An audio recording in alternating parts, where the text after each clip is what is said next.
going to go off in a second. The lights are going to dim. I'm just going to talk till that happens. Hello, my name's Bill. It's nice to see all of your lovely faces here. I appreciate you guys coming out. The show's going to be awesome. This is a super fun night if you've never been. All the comics look forward to it, and we're all going to try to make you guys laugh as much as we can. This girl's going to pee. And then we're going to start the show. If her jacket's off when she comes out, it means she pooped in there. So you guys can all watch her come out and just see if it was number 1 or number 2. And that's all I have to say about that. That is not my set. I didn't write that joke. That would be horrible if I just did crowd work on people who were trying to poop.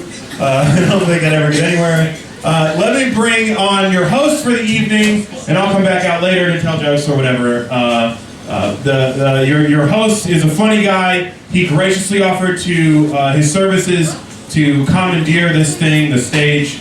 Please welcome to the stage, Mr. Brian Gartland. Hey. Thank you, everyone, for that enthusiastic smattering. So beautiful. Hi, everyone. How are you? Good. Grand! It's Monday night. It's football night. I'm a sports fan. Anyone else here a sports fan? Care about the sport? Being a sports fan is interesting. It's like being in a relationship. You invest a lot of your time and your emotional effort and your money. And you know, if you like that team a lot, it's like you're in love with them. It's true. And if your team is bad, it's kind of like you're in an abusive relationship. Friends walk in and you crying a lot. They ask you why, and you just change the subject. You don't understand them the way I do. They're a lot better than this, I promise. You just don't get it. When you're not around, they're so good. They complete passes. Tell me they love me. If you like a sports team that's in a different city, it's like being in a long-distance relationship. You know, it takes a little to make things work, but the time you get together is much more rewarding. If you're a fan of a team that's out of town and bad, it's like being in an abusive long-distance relationship. And if they're the Mets, it's like being in an abusive long-distance relationship with someone who lost millions of dollars to Bernie Madoff. I miss you, Jose Reyes.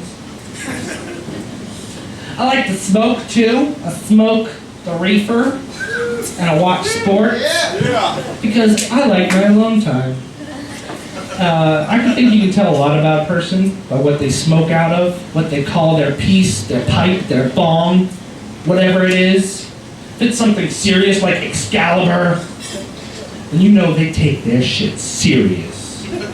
And you better know your spirit animal. And who's better, the Beatles or the Stones? My spirit animal is a bear with his head stuck in a thing. Not just a honey pot, it could be a trash can too. Bears are diverse. They look for food everywhere. They have a classic pun name, like John Bong Lucy, or Barry Bongs, or Reefer Sutherland, or something like that. And you know that they take their fruit roll-ups and clips of old ladies falling down seriously. And you better have an opinion on that too. And if they don't have a name for it, they're the police. That's true. I learned it on The Wire. So it has to be. I love commercials, but some of them make me really confused and angry. Like there's this one commercial for Hardee's Biscuits, and a bunch of people are sitting around watching a sporting event. Call back! And they're having a great old time. They're watching NASCAR and they're like, you turn! Oh yeah, turn even better! Oh shit, he didn't die and he turned. This is awesome.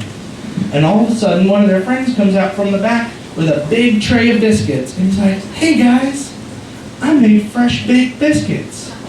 And they all turn around and look at him like he says, hey guys, I fucked all your sisters in the kitchen. And they're like, what? No! And a big angry, aggressive text comes on the TV that says, "Men don't bake. Come into Hardee's for your biscuits." And that's horseshit. Because if you've ever watched a sporting event with other people and they come in with anything on a tray, that will be gone. Instantly. He could say, "I've come in with baked versions of me fucking your sisters in the other room." You're like, "Are they delicious?" Well then give them to me. It's stupid. And also, Hardee's only makes biscuits in the morning. So if you're watching a sporting event and you're eating biscuits, you're eating cold, hard biscuits, and you're stupid. You deserve your dumb sexist commercial. All right, everyone, let's get things started this evening. How do we feel? I wanted individual answers from everyone, not clapping. All right, our first comic's name is on my list. She's a very funny lady, and so you will all laugh at her, or you're wrong. Please welcome to the stage, Michal Ketner.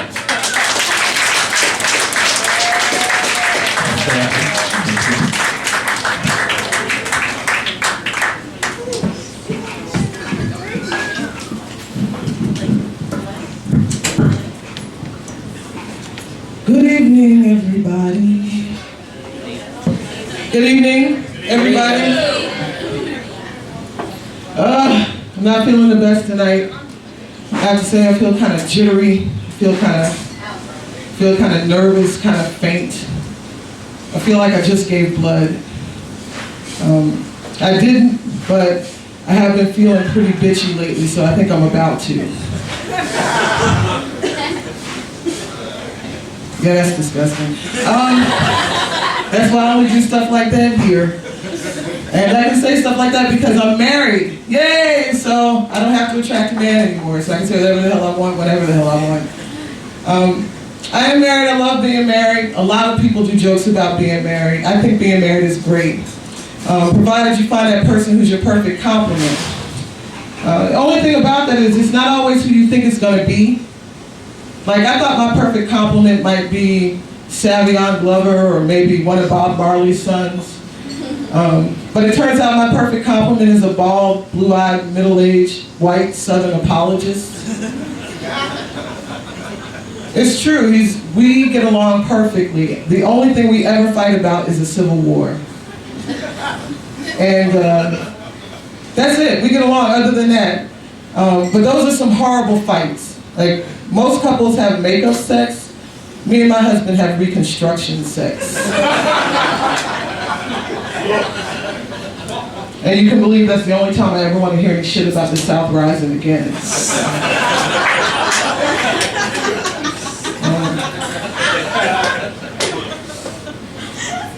My husband told me that I am the most sexually aggressive woman he's ever been with, and it's probably true because if a man doesn't give me an orgasm, I just take it. Sure. But like I said, we don't argue a lot because we have shit to talk about. We have things in common. I think most of the time when you see couples that argue a lot, it's because they don't have shit in common. They don't have anything to talk about. So guys, if you have a girlfriend or a wife who starts arguments with you out of nowhere for seemingly no reason, she's bored.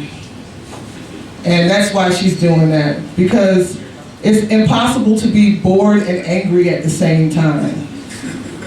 Like, I've never been out and seen a couple arguing, like some woman just going off on her boyfriend, like, "I can't believe you didn't pick up the dry cleaning. I sent you a note, I sent you a text message, I left you a message on your voicemail, and you are such an asshole. Every time I ask you to do something, asshole!" That never happens. Can't be bored and angry at the same time. But yawning is funny. You ever notice, like, whenever anybody else yawns, then you feel tired and you have to yawn? I wish orgasms were like that. I wish, like, anytime I heard about an orgasm or was like watching a porno and some great lady had a crazy orgasm, that I would just all of a sudden be overwhelmed with the urge to orgasm. That would be great. And I think it would be great because most women don't have orgasms, which I think is really sad. I do think that any woman can have an orgasm though, it's just that you have to figure out what game you're playing. Like they always talk about foreplay. Sex is a game. You just have to figure out what game your guy is. Like some guys are really attentive, they pay attention, and anything that lights up or vibrates or swells up, they're right on it. Those guys are like Simon. Then you have those guys that are really tentative, they're really afraid to touch you, and then when they do, it's just wrong. Those guys are like Operation. And then you have those men who need constant and consistent direction throughout the whole sex act. Like the whole time you're having sex with them, you have to give them directions. You have to be like, okay, slap it, rub it, twist it, pinch it, tweak it, slap it, rub it, flip it, twist it, lick it, pinch it, hit it. Those guys are like bop it. The sex game. But yeah, I think I love being married, and the best thing about being married is I don't have to go out to clubs and bars to drink and meet men anymore. I still do. I just don't have to. Having my husband really takes the pressure off, and I always have a designated driver, so. I still go out to bars and clubs. I went out a couple of weeks ago to a bar, and I met tall, dark, and handsome. Unfortunately, they were 3 different people. And the handsome one was gay.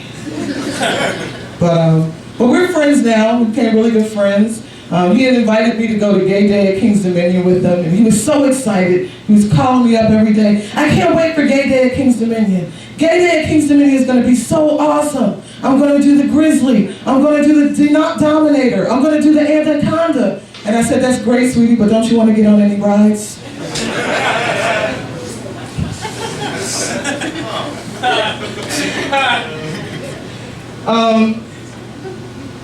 Yeah, I like to do other things. I like to read.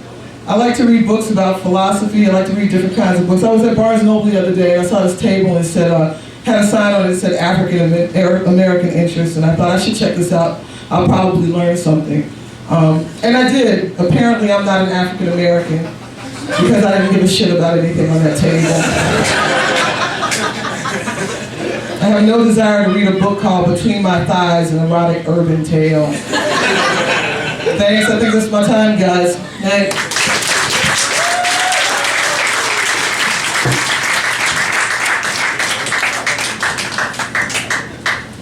All right, everyone. Let's give it up for Michal. Oh, right, that's a nut. Your next comedian is a very funny man, and he deserves your respect and attention. Steve Zahn, ladies and gentlemen. I didn't mean to make that sound like a lecture. Have a good time. He's a good guy. Thank you. Sorry, I don't feel the best tonight either, but we're going to make this work. Give a hand for all the comics you're going to see tonight. This is just the beginning of the show. Let's see. I am happy to be here tonight. I'm happier than Ryan Braun in a pharmacy. Couple baseball fans. not a whole lot, but I tell you what, Ryan Braun doing steroids, you know, I don't care, but I've heard talk about them possibly stripping the NL MVP from him, and I got a great idea who they should award it to if they do strip it from him. The Marlins pitcher, Leo Nunez. Here's why, because it takes talent to conceal your true identity for so long, you know. Just saying. It's not really a joke, that's just more of a statement. But as Brian stated, my name is Steve Zahn, not the actor. If you don't know who I'm talking about, you've probably seen him in such movies as National Security, Strange Wilderness, or my personal favorite, That Thing You Do. That song always gets me. But I've gotten a couple look-alike, you know, a couple people told me that I look like Chris Farley just a little bit. Not in the face, a little bit lower than that. Not here either, a little bit lower than that. But recently somebody told me that I look like that governor from New Jersey, Chris Christie. I'm not cool with that, folks. You know what? I'm not a political person. Whatever your political parties are, I respect that. But I don't like being compared to politicians, you know.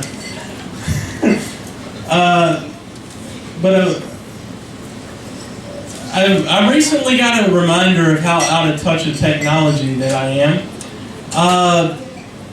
I recently just got my first smartphone. I know, you know, they've been out for a while, but, you know, I'm broke.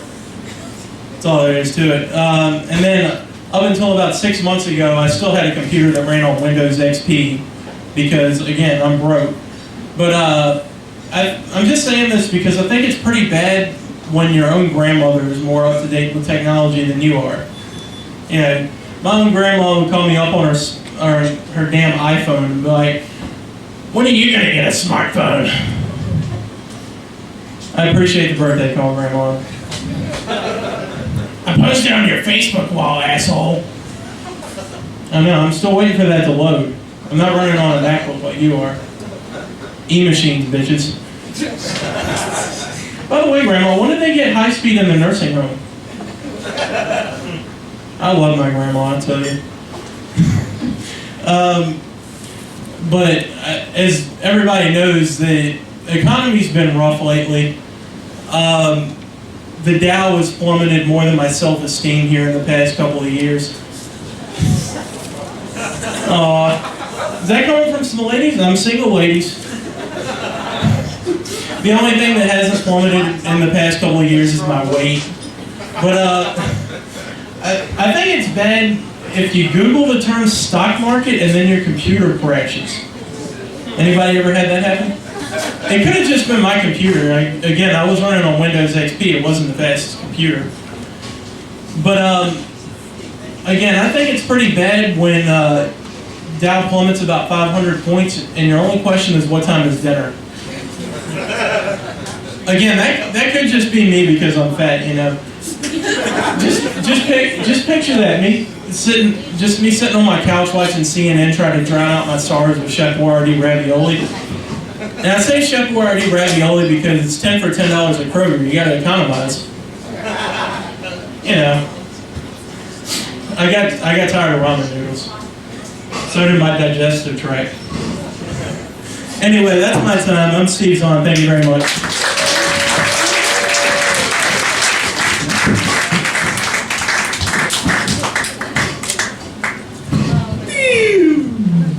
Anybody who didn't get Steve's first couple of jokes doesn't watch SportsCenter nearly 20 enough hours a day. Now your next comedian, please welcome to the stage with your laughter and warmth and general empathy, Tyler Richardson.